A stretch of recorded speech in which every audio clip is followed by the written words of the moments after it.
Let's talk all about AI in business. It's hosted by Brent Muller.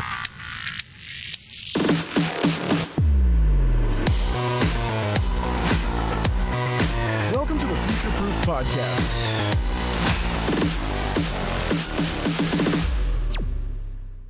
Hi, and welcome to the latest episode of Future Proof. This is the podcast where we decode how founders, leaders, and execs are working smarter by using systems, automation, and specifically AI.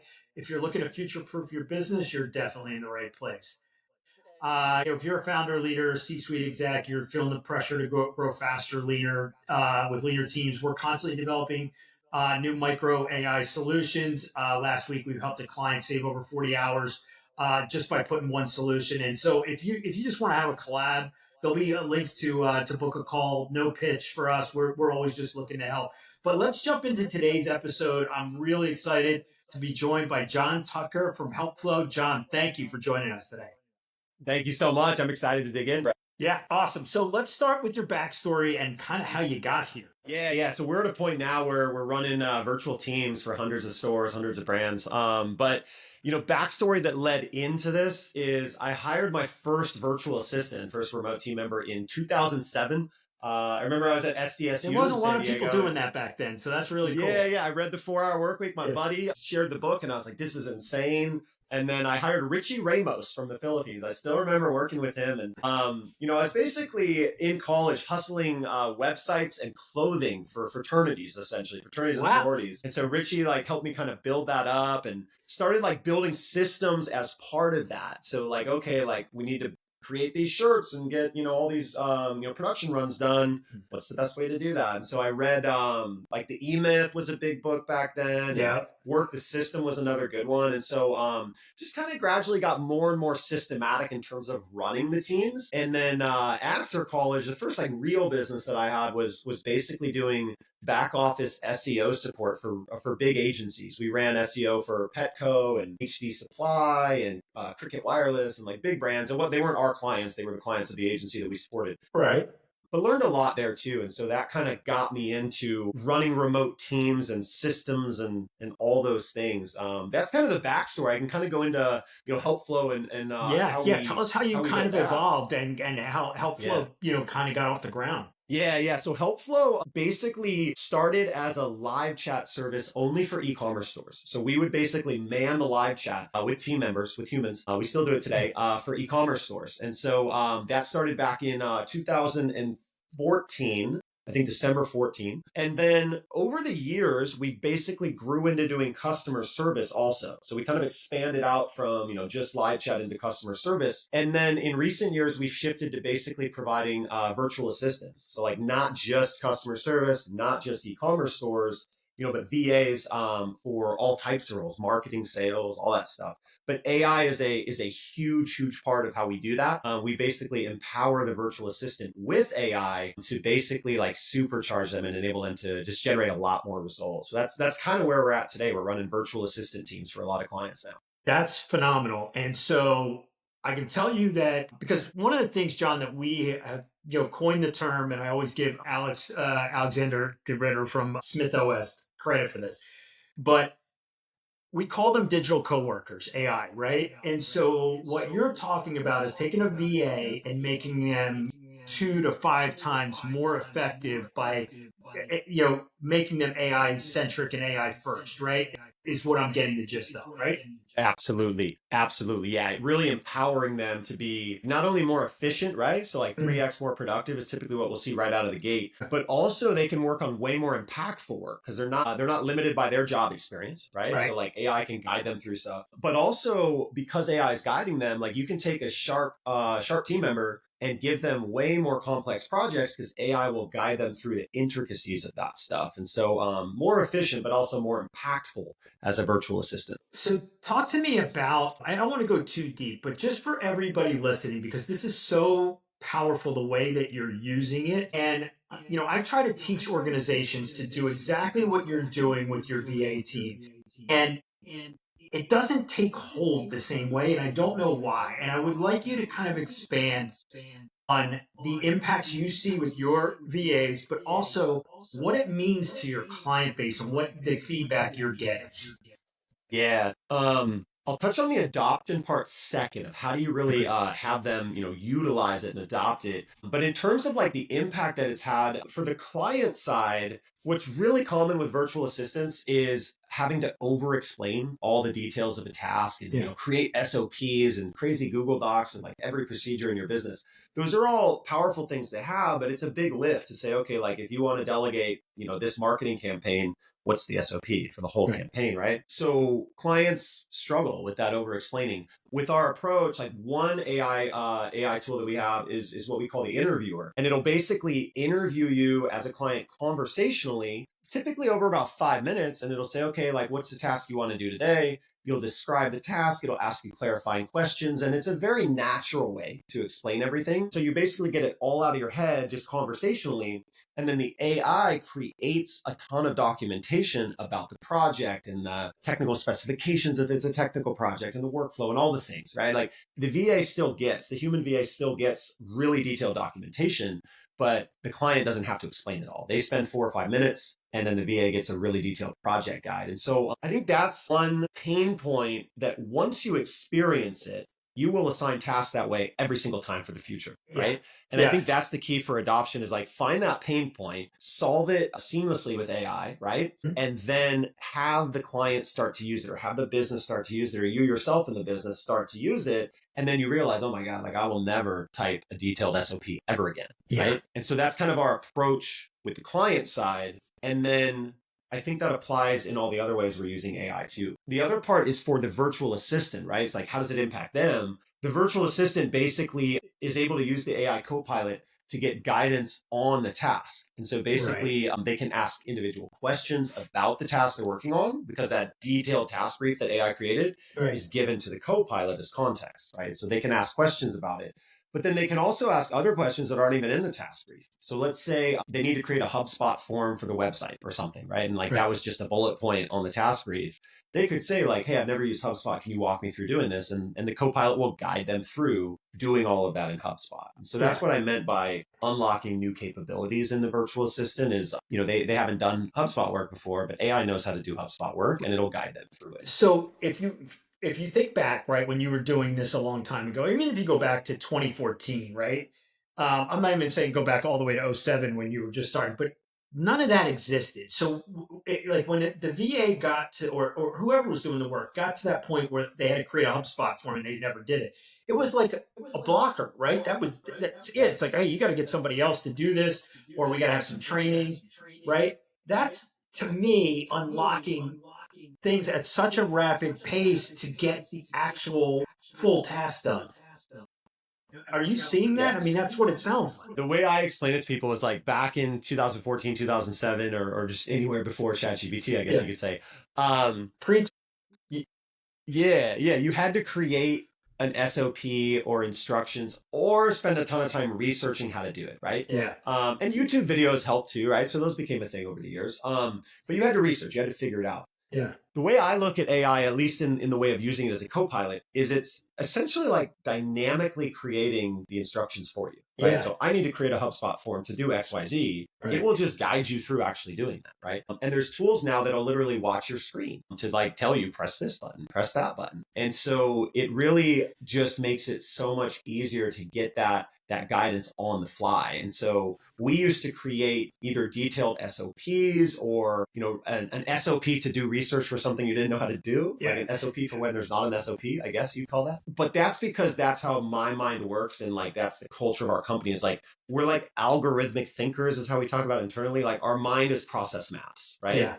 That's not normal though. It enables us to run remote teams really effectively. And we've been blessed over the years because of that. But that's not normal. AI makes that way easier because like you don't need to create SOPs. You just need to know how to use, ChatGPT simply or, creating a more advanced copilot. Sorry about that. Other things. So this is just like what we're talking about, guys, for everybody listening. What John and I are talking about is just scratch. This is unlocking a lot. But John, let's get into some deeper things. Like AI is a complete game changer in a lot of ways. What are you seeing and how do you view this, especially with your team and your client base? Yeah, yeah. The way I describe it to people is like it's the biggest change that's ever happened in history, and it's happening faster than any other change, right? 3 to 5 years from now, things will be significantly different in terms of how knowledge work is done and business is done because of AI. Whereas like prior things like the Industrial Revolution, like maybe 30 to 50 years is what that Okay. took for like a massive Yeah, shift, this right? window's gonna be a lot smaller, right? Yeah. Yeah, it's very fast. And so what I tell people in terms of the phases of how to think about it is like 2023 was AI can chat, right? Like you can have a conversation with it. And sometimes that's about getting help. Sometimes that's about a quick question. Sometimes it's just about having a nice conversation with a, fake human, I guess. But AI can chat, right? That was 2023. 24 last year, at least when we're recording this, was like AI can do tasks. Yeah. And so the way I would word that is a narrow task that you can define. AI can do many of those, not all of those, but prepare for this sales meeting with this prospect based on this LinkedIn profile, blah, blah, blah, turn it into a one-page brief. Like AI could definitely do that and a number of other things. 25 and 2026, where we're at right now, we're second quarter of 25. The way I described it is like AI can work with us. So we can work with AI. It can collaborate with us. It can handle some of the reasoning, right? Like the decisioning of what to do, and then it can still do the tasks. AI can iterate and collaborate on its own. So AI can kind of collaborate with other AI agents and with us. Right. And so that's kind of where things are at right now. It's not seamless and easy to do, but it's all possible. And I think that's what gets, really figured out over the next year. And so the way I'm thinking about it is what is the best way to work with AI as a member of our team? Right? Right now, we have human VAs. We give them AI capabilities. The client uses AI to work with the human virtual assistant. So AI is like layered on to the entire experience, and it's providing a ton of value. The next step is to figure out within the virtual assistant's work, how much of that could just be done by the AI, right? Like if a website needs to get set up, can the AI just generate all the copy? Yes, that's already there today. Can the AI, provision a Squarespace account and choose a template? Technically, yes, it's clunky, but it's doable. Could they just create the whole site, right? And so that's what I'm thinking about now is what does it look like to work with AI as a member of the team? There's a number of like really specific technical things that are happening I could go into if you want, but that's how I'm thinking about it. Yeah, no, I think it's probably really like it's mapping out that evolution. And I agree. Agentic AI is that next step. And what you're talking about is where it can actually either chain a couple agents together or one can do the series of steps in the workflow. And if you can think about a workflow and you can basically talk it into existence, AI can do a lot of that. And the nice part is if you can have a human that oversees it, they can get a lot more done. So you are making somebody 3 to 5, and I think it's going to go beyond that X more valuable and productive. I also think, John, that we have a talent shortage as it is, right? I think this can level up and start to fill that gap. So if people can get on board with understanding how to use AI in the best way, and I think your platform and your team are a prime example of how you do that in a really high impactful way. And this is where the ROI, I think, and ROI doesn't necessarily mean revenue generating because there's bottom line impacts, right, of efficiency and cost savings that can also happen. And I think if you're a founder and CEO, listening to what John has to say is, you really need to take this to heart because I have clients right now. I was just on a call earlier today, and I'm watching them the team operate, right? A current client, and they're searching around SharePoint for documents, and I'm like, it's 2025. We have AI, and they're not using it, and I'm like, it's just mind-boggling to me. So, what you're doing, and I think the people that are using your platform are just going to get more and more infatuated with the amount of work that gets done by those teams. So, kudos. I love this, really. So, tell me about the current trends that you see and where you see, like, you walk me through the evolution, but obviously you have a bird's eye view of a lot of things across a lot of industries. What are you seeing and kind of where do you see the current trends evolving? Yeah. So I mentioned AI can work with us, AI can reason, AI can collaborate. The capabilities are there to like replicate a lot of human knowledge work, but the implementation of that is still clunky right now. Yeah. But that's starting to shift. And so some of the things I would call out is, for example, the OpenAI Responses API just came out, I think 4 weeks ago. It's April right now. It was mid-March, I think, somewhere around that. That is an example of bringing into one API many different functionalities you used to have to do in other systems, like chaining multiple API calls together. So an example of that is doing complex reasoning, like reasoning through an entire problem in one API call, and then taking next steps and next actions on it, such as what's called a tool call, like going into some other system and grabbing information and then bringing it back and then reasoning on that. I'll zoom out from the technical weeds, but the main thing I would explain there is the capabilities are getting easier to implement. Another example related to the Responses API is the ability to literally control a computer screen and do stuff on a computer screen, right? Yeah, the browser enabled stuff you talk about. Yeah. So computer use and that also was possible before, but it was clunky to do, right? And so the Responses API kind of brings that all into one tool set. And I'm not saying the Responses API on its own is like the end all be all, but it's representative step, right? of like a centralization of functionality, I guess is how I would describe it. Another example of that is MCP. It's called Model Context Protocol. Sounds really technical. It's basically a way for AI agents to talk to other systems in a standardized way. So like if the AI agent wants to get task details from Asana, it doesn't need to know Asana's exact programming structure or API structure. It just uses the MCP the same way it would use the MCP of any other project management system. Just like this standardization layer. And again, that simplifies the development. It simplifies AI being able to talk to other systems. And so that I think is what I see starting to happen is the complex way of maximizing AI to do like really magical stuff is becoming much easier and the infrastructure starting to stabilize. And I think that's going to cause, 2026 to kind of be the year where you see this become a normal way to work. Because it wasn't easy last year. It's still not easy if you're really pushing the limits this year. But I think it's going to become much easier next year with kind of this simplifying of the infrastructure. So if I hear you correctly, and I think I'm getting the gist, but to me, what you just said about MCP is the ability of systems, which has been the biggest and one of the most expensive things of moving data and communicating between systems that weren't built to talk to each other. That is becoming easy, which means the API layer really isn't the way we've always thought about it. Right? When you build an API, it's very complex and it's very specific. Oh, these fields to these fields, right?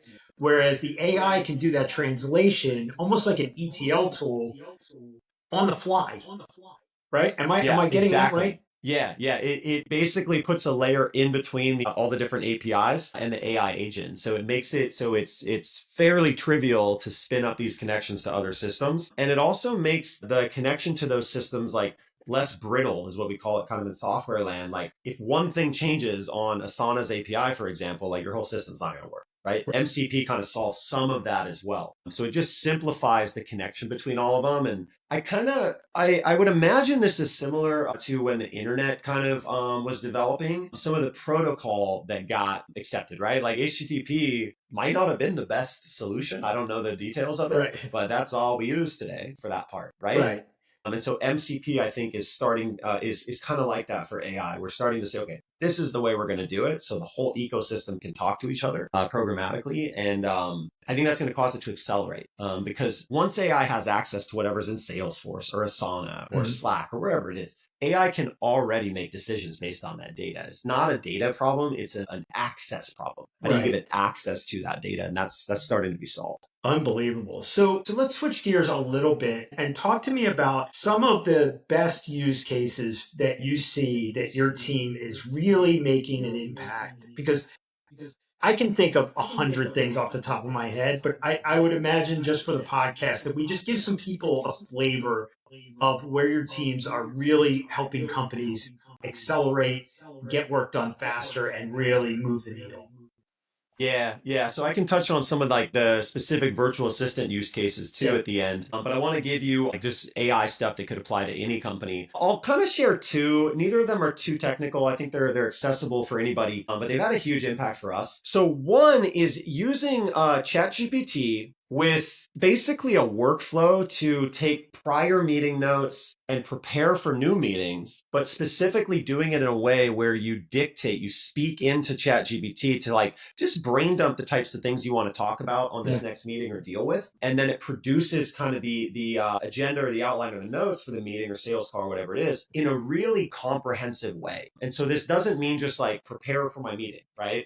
The visualization I want you to think of is if you have really detailed notes from the past meeting or a detailed transcript, you're basically taking that transcript, giving it to ChatGPT, and basically explaining in a pretty deep way, this is the context of the last meeting. Here's the transcript. Here's what I want to accomplish on today's meeting. Make sure you review all of the notes from the prior meeting to understand what happened in the continuity.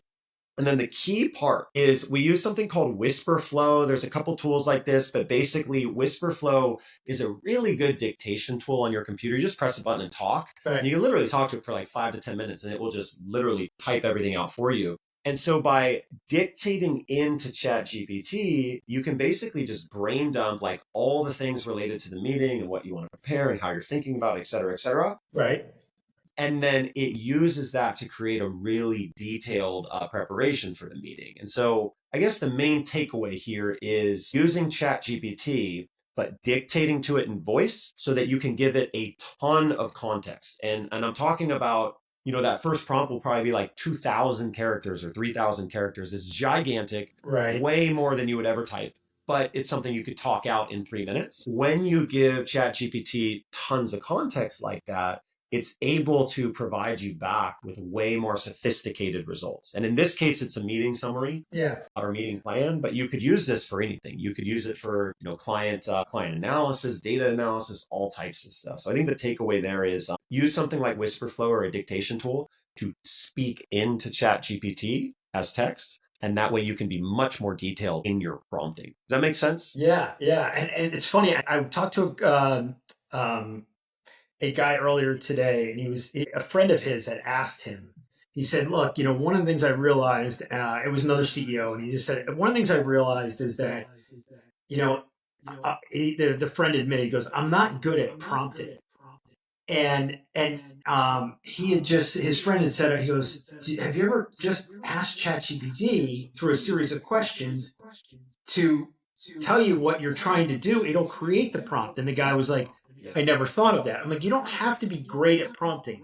You have to be great at doing what you said. And I told him, I said, if you can talk to it, right, using a dictation tool, right, and give it and just say, here's what I'm trying to accomplish. It'll build you the prompt, right? And I think a lot of folks don't understand. They're not using like the common sense approach of ChatGPT can do so much. You just have to really figure out and ask it, and it will tell you how. It'll help you to help yourself with it, right?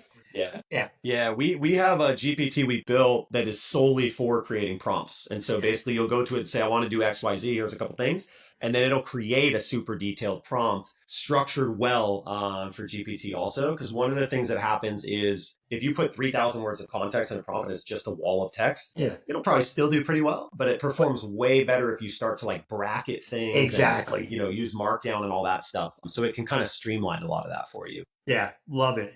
So let's jump to, you said you had a couple good VA use cases. Yeah, so for the VA use cases, typically when people hire a VA, they are focused on like, do this process, like do this checklist. They don't necessarily think of like, this person could do more valuable work or more impactful work that involves like critical thinking, right? So like preparing for a sales meeting, they could compile some things from LinkedIn for sure, right? But if you communicate the intent of what you're trying to do for the meeting and what you're selling and how people think of the products and all those things, a VA that can think critically can compile a lot more impactful information. And so what we see happen with our AI-driven approach is the VA is able to do more impactful work because AI is helping them do the critical thinking. Right. And so let's use the meeting preparation task. They could use the AI to basically go out and do the online research about the business. For example, a deep research on ChatGPT, we could get into that. Yeah. They could use that to create all of the research about the actual prospect, then take that information and turn it into talking points for the actual meeting. And so again, you're using AI or ChatGPT in this example to do the broad, tough to define, critical thinking, strategic work, but the VA is doing that.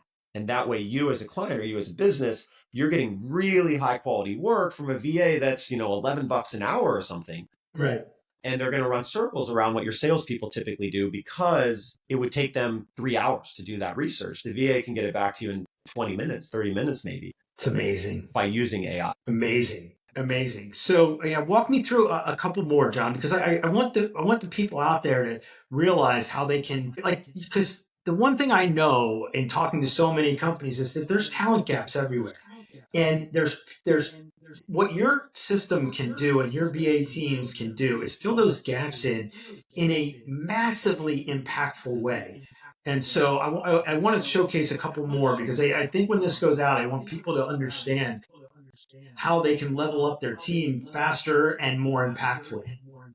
Absolutely. Another big pain point when you work with a VA or really any remote team member is it feels like micromanagement. They're going to have questions that are going to come up and they're going to come to you with those questions. Right. You're also going to feel like you need to micromanage the deliverables and how are they doing and how are the updates and all those things. With this AI-driven approach, one of the things we do is we create basically a knowledge base about your business of like all these details about your business, and AI supports us in creating that. Mm-hmm. But then the VA asks the copilot questions. And so if they need to get logged into HubSpot and they're not sure who to go to in the company for that, the knowledge base is going to know the organization chart of the business. And it's going to say, hey, go to Angel in marketing. I know IT normally does account stuff, but like Angel's the marketing guy. He's going to know how to get into HubSpot.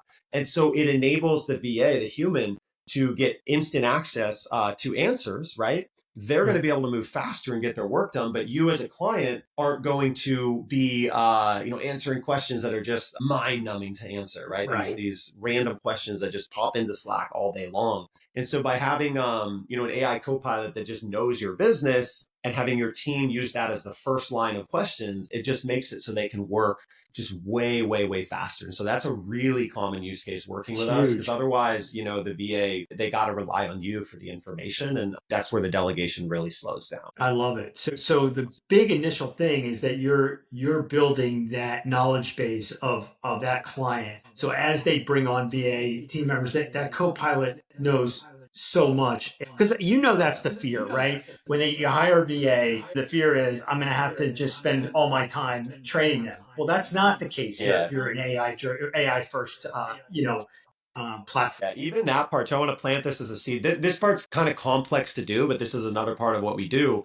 You don't have to create that knowledge base. So like for our clients, they'll spend about 10 to 12 minutes on a new client discovery call with the AI instantly when they sign up, and it just asks them questions and it gathers some initial information about their business. So like very broad range of information, not super deep, but across a lot of information, right? What tools do you use? What's your meeting cadence? Who's involved in the company, et cetera, right? Agencies, what are the agencies you work with in this marketing? And then what happens? So that's 10 minutes, maybe 12. The AI will then go in and perform a ton of research on all of that information that came up. And it does that research knowing that you've hired a marketing assistant, for example, and then it creates a knowledge base for the VA based on marketing, based on everything in your company. And it does that very, very, very quickly. Took you 10 to 12 minutes, takes us about 30 minutes once the AI creates it. And it's essentially kind of like having, a team of McKinsey consultants, like humans in a boardroom for a week, just creating this knowledge base for your business. We had this conversation on a previous podcast. I love that you're saying that. Yeah. So that way we're able to create a super robust knowledge base about your business, but very quickly. And so on day one with the virtual assistant, like 7 days after you sign up, you've got a human that's solid, ready to go, that has experience in whatever you've done, whatever you're hiring them for. But you've also got a knowledge base really robustly built up. And the VA is trained on how to use the knowledge base so that they're essentially not starting from day one. They're kind of on like the equivalent of month 3 with any other VA that you would hire because of that approach. And again, that's like the way our service works, but I think it's a good example of using AI just really deeply in a business to say, we don't want to create all the processes. How could AI do that?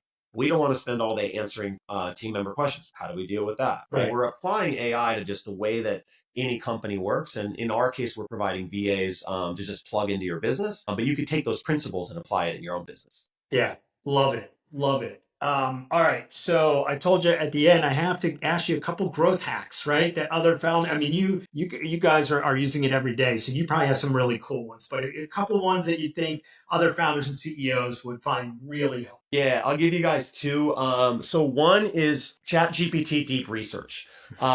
Deep research, when it came out, people tried it and a lot of people said, yeah, it's cool. It does a lot of information. It kind of automates research. So that's cool.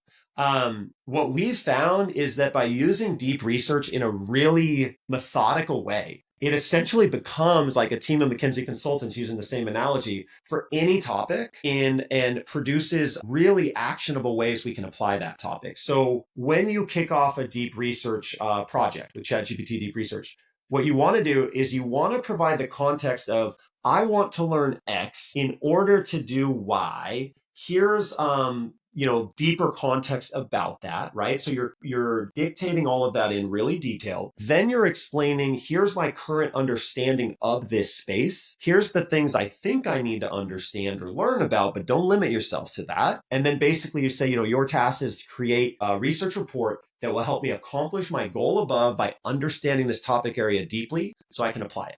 Let me zoom out for a second. That prompt is basically telling GPT everything it needs to know about what you want to learn, why you want to learn it, and where you're starting from, the level of understanding that you have. The power of deep research is that it will then go out and gather all the information about it, right? But then it'll communicate it back to you in context of your goal, in context of how, like, what you know right now.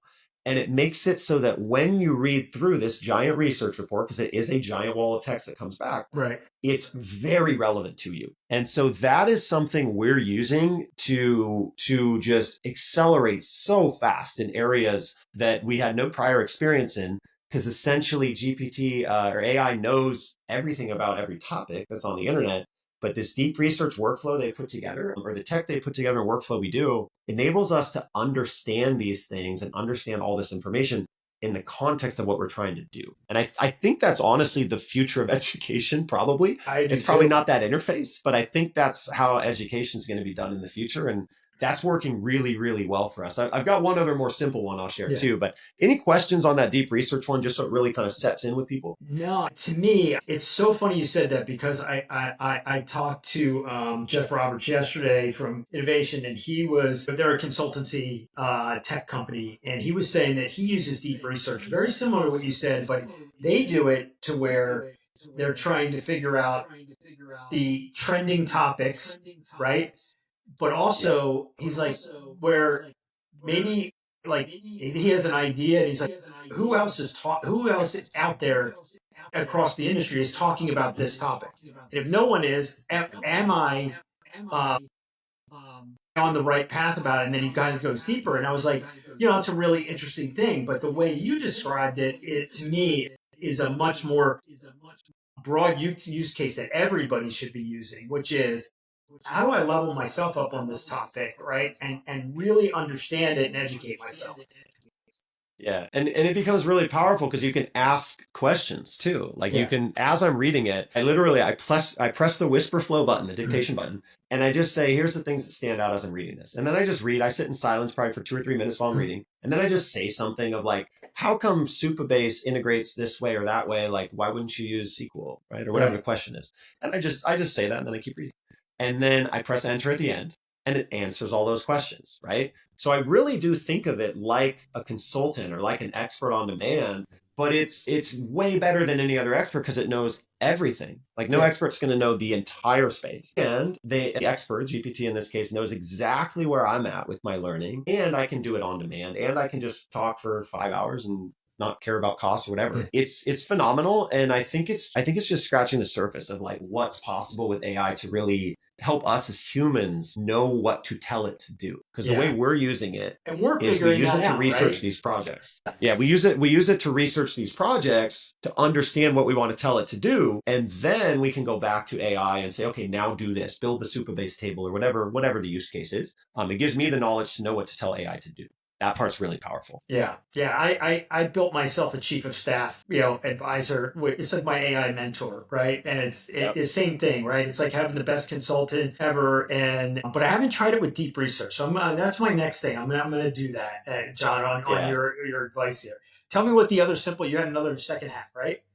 It's funny. It's actually similar to what you just said, like building like an advisor. So one of the things that I've done is I basically built I do it in a ChatGPT project, which is like, it's a folder on the side of ChatGPT. And so I basically built like a business advisor or coach. And there's a couple specific parts of how I'm using this that make it really impactful. So in the ChatGPT project, you can give it instructions, I think is what they call it. It's a system prompt. It's a prompt that applies to every chat in that folder.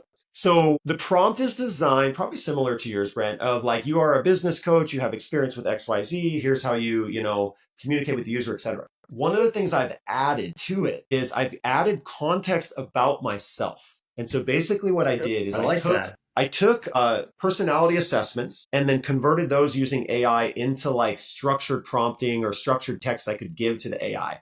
So it understands pretty deeply how I think and how I interact with certain other people and how I like to work. Like it understands deeply how I operate, I guess I would say. The other thing it understands is a lot of information about my personal background. Some of this is from personality assessments, but more of it is just like my life story, my family, quirks that I know about myself in terms of working with other people, limiting beliefs that I know I have, traumas throughout life. I've literally got traumas in there and a bunch of other stuff. And in the prompt, I tell the GPT coach, the advisor, here's how to know everything about me. Here's how to know about my personal background, etc. Use that to coach and guide me effectively. And by including that deep personal context, the coaching it provides me with is insanely impactful. Like the world's best coach or psychologist or whatever you've been working with for your entire life, talking to every day, that knows everything about you and is always at the top of their game. Like that's essentially what the GPT coach is like when you give it all that personal context about you. I love it. I think, and so mine is missing that, but what it is really good at is, and again, I got this from one of my podcast guests,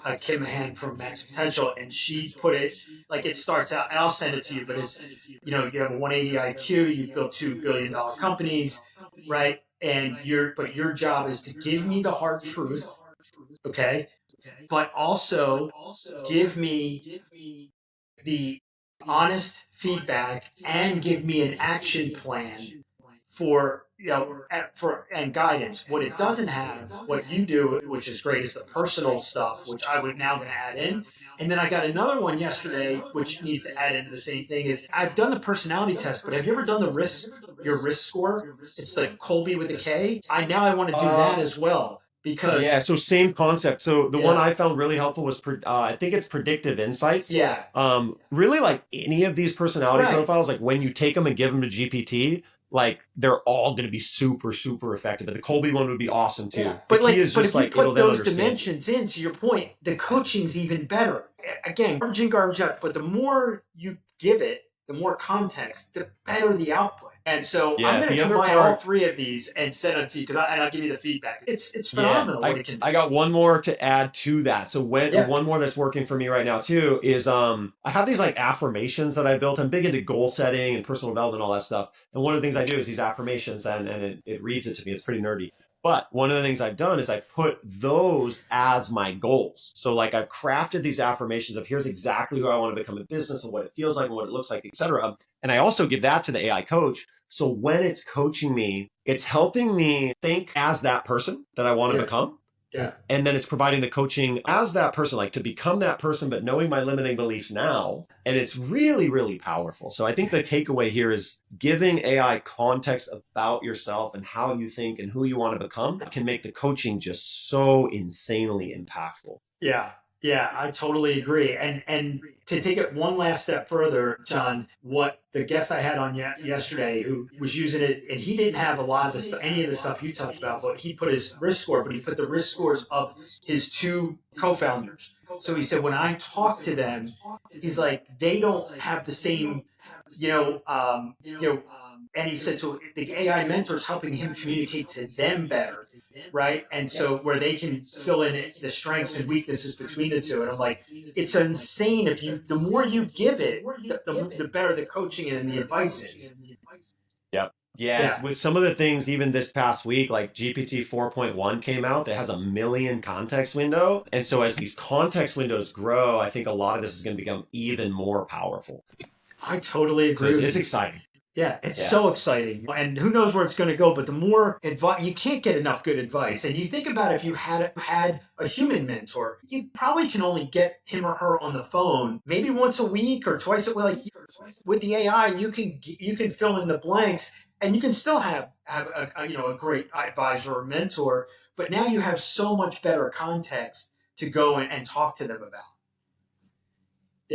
Yeah, it's cool. I think by using it in this way, you unlock like these insights internally that just wouldn't happen in any other way. And when you get in a pattern of doing that every day, like if you had an impactful coaching session with a human coach every day for a year, like you'd probably be farther along than you are now. AI gives you the ability to do that. It's not exactly the same as working with a human, but it's better in some ways, right? So it's just really, really powerful.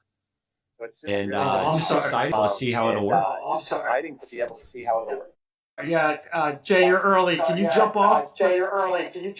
I will. Sorry, guys. Sorry, I back to back. So no, I'll cut that out. Don't worry about it. No, you're good. Let me give you that answer one more time so it'll make it easier on the cut. I think the way I think of the coaching part is if you were to work with a coach every single day for a year and have just these like level 10 sessions every single day, like you'd be so far along.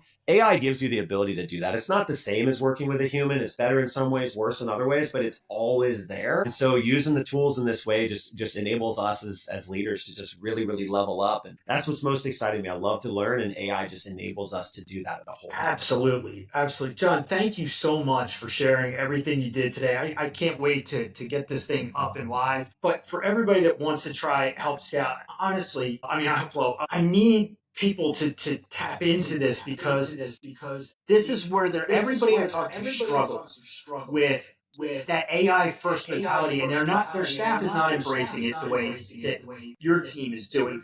So if you could tell people how to engage with you, we'll put all the links below, but I really think that people need to be tapping into your talent pool. Absolutely. I think the best way to just see our approach of, how we use, human virtual assistants and empower them with AI and like what that enables us to do is go to helpflow.com, and there's a demo video there that'll just walk you through the approach. It'll show you the AI copilot. It'll show you how things work. And, if you end up working with us and bringing on a VA onto your team, great. I'm sure we can help you. We help all types of businesses. But at a minimum, I think it'll just open your mind and spark some ideas on how to use AI with a human team. And so again, it's helpflow. There's a demo video there, and I'm happy to answer any questions as well. You can reach me directly through the site, and happy to get on a call too. Yeah, I can't wait. I know my team, we use VAs and not nearly the way you're doing it. And I love what you're doing. And we're definitely going to be jumping onto your platform too. Because John, this has been phenomenal. Thank you for sharing all your insights, and I can't wait to see how your team and your platform grows. Thank you so much, Brent. I appreciate it. Oh, thanks. All right, that wraps up this episode of Future Proof your business and automate the rest. Thanks. If you're ready to embrace change and lead with innovation, be sure to subscribe and never miss an episode. Thanks for tuning in to the Future Proof Podcast.